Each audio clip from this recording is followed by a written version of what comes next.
Hi friends, welcome to the channel. Here you will find fascinating videos on a variety of topics. Subscribe and stay tuned. History of the creation of canned food. Nowadays, canned food is understood as a variety of food products packed in airtight containers, mainly in tin canning jars, and sterilized.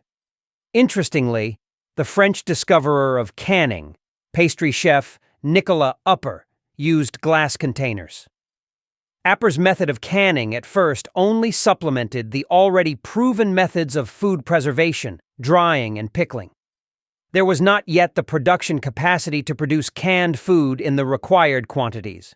For example, to supply Napoleon's entire army. But nevertheless, Appert's canned food was a great help. Appert put products into glass containers, specially made for him jars with a high neck, hermetically sealed, and then subjected to boiling in salt water in order to increase the boiling point, and small jars were in boiling water for an hour and a half. Larger, 3 to 4 hours at a temperature just above 100 degrees. The boiling time was also varied, and it was found that there were no small animals in the tightly sealed and well-heated jars. They were only in those jars that had been loosely sealed and not boiled long enough, and most likely had gotten in there from the air or had persisted after boiling. In 1795, the Directory announced a competition to invent a method for the long-term storage of edibles. The winner was promised a handsome cash prize and the title of Benefactor of Mankind.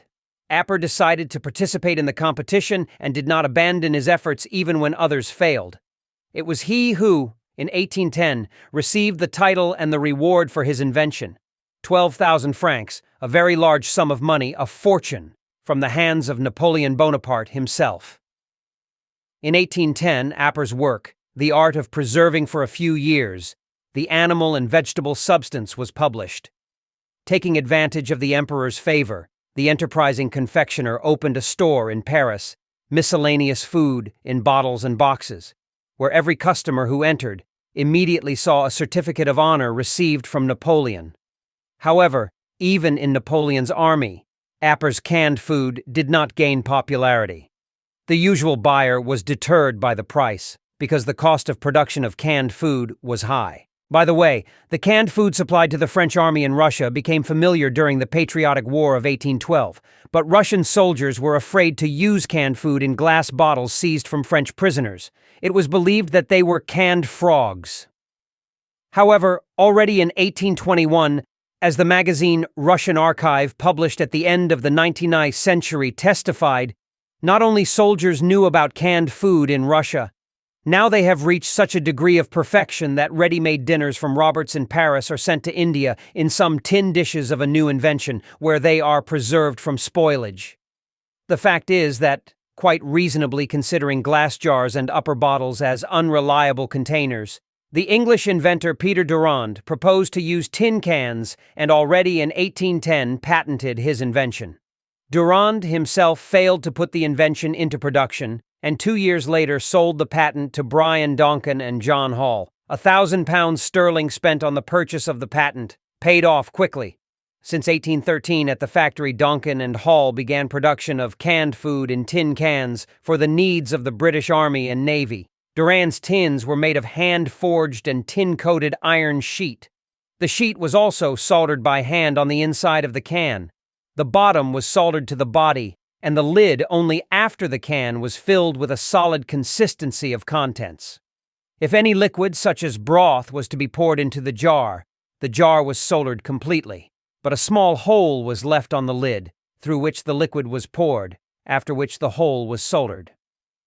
The lightest jar weighed no less than 500 grams, was quite expensive. A skillful craftsman made no more than 5 jars per hour, and to open such a jar required a hammer, chisel, skill, and considerable physical strength.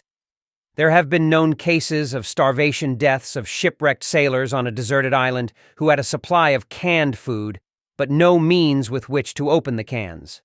British soldiers during the Crimean War broke quite a few bayonets when trying to open tins, which forced the command to issue a special order forbidding the use of bayonets for this purpose. In addition, the solder seams of many canning jars of that time contained lead, which led to slow poisoning of those who ate canned food. Thus, lead solder was recognized as one of the causes of death of part of the crew of the British Arctic expedition of John Franklin, and in the winter of 1872-1873 on Spitsbergen died forced to winter their seal hunters. The study of the remains of the dead, conducted in our days, showed that with a high probability the hunters were killed by poisoning lead contained in the solder of cans. After Henry Bessemer patented a method of obtaining low-carbon steel, it became possible to produce thin tin plate, which gave greater accuracy in the dimensions of the cans and made the work of tinsmiths easier. Now opening cans was no longer such a serious problem, and the emergence in the late 1850s canning wrenches of various designs minimized it altogether. The use of thin tin plate eliminated the need for welding to fasten the bottoms and lids. Gradually, canning jars acquired a modern look. Moreover, it became possible to open them both without a can opener and without a knife, chisel, or it was not difficult to open a can with hand tools, i.e. with bare hands. But a tall jar, for example, with stew, flat, say, with sprats, is already difficult. To do this, it is necessary to squeeze in the sides of the jar, 2 depressions at an angle to each other, and begin, holding on to the bases of the jar. If possible, move the bases in relation to each other, one clockwise, the other counterclockwise. Sooner or later, a gap will appear in the place where the supposed connection of the recesses is located. By widening it, it is possible to achieve that the can will be opened, or rather ripped open. Please come to the table.